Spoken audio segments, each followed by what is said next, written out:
Hey friends, welcome back to my channel. My name is Caitlin. Today I have for you 3 quick and simple recipes that came together in no time at all. They were so delicious, so come along with me and let's get cooking. I've seen the sheet pan quesadilla going around for a while now, and I knew I had to try it out. We're gonna start by cooking down 1 pound of ground beef and adding half of a red bell pepper to it. Once this is cooked, we're just gonna drain and set to the side. To our skillet, add in 1 can of corn. I'm using Mexi corn, but any corn will do, and 1 can of drained, rinsed black beans. We just want this to heat up. We're not looking to fully cook it. Add back in our ground beef mixture and 2 cans worth of water. Now, I think this was a little bit too much water, so I would recommend just doing 1 can. For our seasonings, I'm doing fajita seasoning and onion powder. Stir this together until it's all combined. So I just wanted to make the note that this hamburger mixture made a whole lot. This is all the leftover. This is a whole cup worth.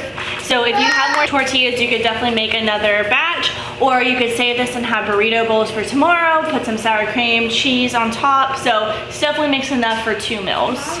So other recipes I saw, they did use 7 or 8 tortillas, but I only had 6 and I think it turned out perfectly fine.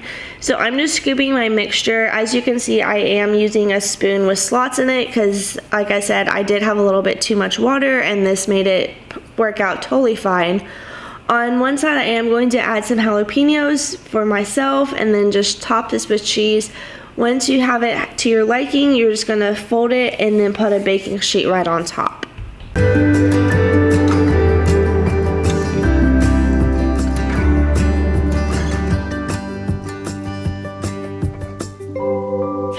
Tray that goes on top was not big enough, and so it started to burn the edges. So I went ahead and turned the temperature down to 375.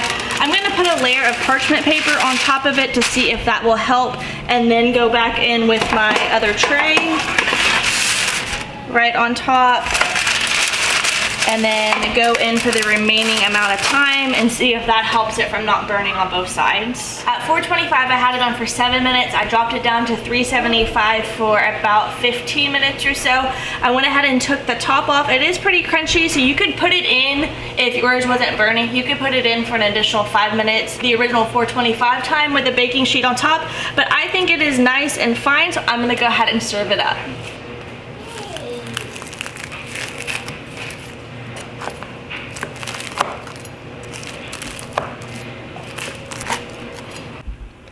These Hasselback potatoes can either be a side dish or a main dish. I'm just using 2 straws, but if you have chopsticks, or you could even use spatulas on the sides of these, you just want something that will stop you from going all the way through.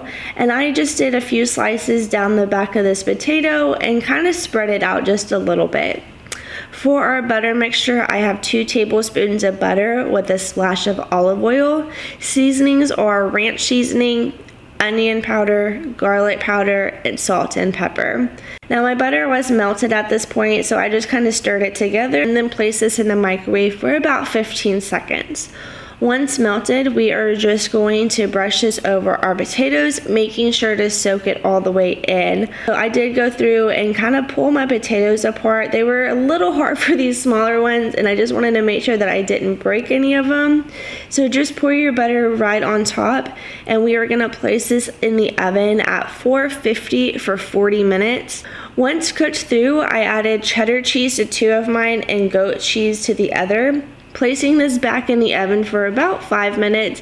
Now the cheddar cheese definitely melted in that time, but I think the goat cheese needed a little bit longer, but I didn't want to burn anything, so maybe put some tin foil on this and that goat cheese might have melted down a little bit more, but it was still really good. This Italian sausage and veggies is so easy to make. You're gonna need 3 red potatoes, 3 carrots, half a zucchini, and half a purple onion. And just drizzle about a tablespoon or so of oil. I wish I had olive oil, but I was out at this point, so I just used regular vegetable oil. Sprinkle in 1 packet of zesty Italian dressing mix, followed by ranch seasoning and pepper. I didn't add any more salt at this point.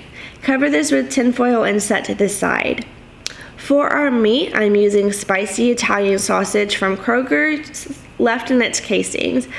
I'm gonna put this on the baking sheet, spray with oil, and we cook this at 425 for 25 minutes or until everything is cooked.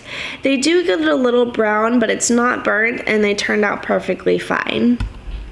Okay guys, that is gonna end out this video. Let me know which one of these recipes that y'all are gonna try down below. Don't forget to hit that subscribe button because my October is jam-packed. If you did miss last Sunday's video, I will post it here. I made some game day appetizers in the air fryer. They were so good, but I will catch y'all in next Sunday's video. Bye!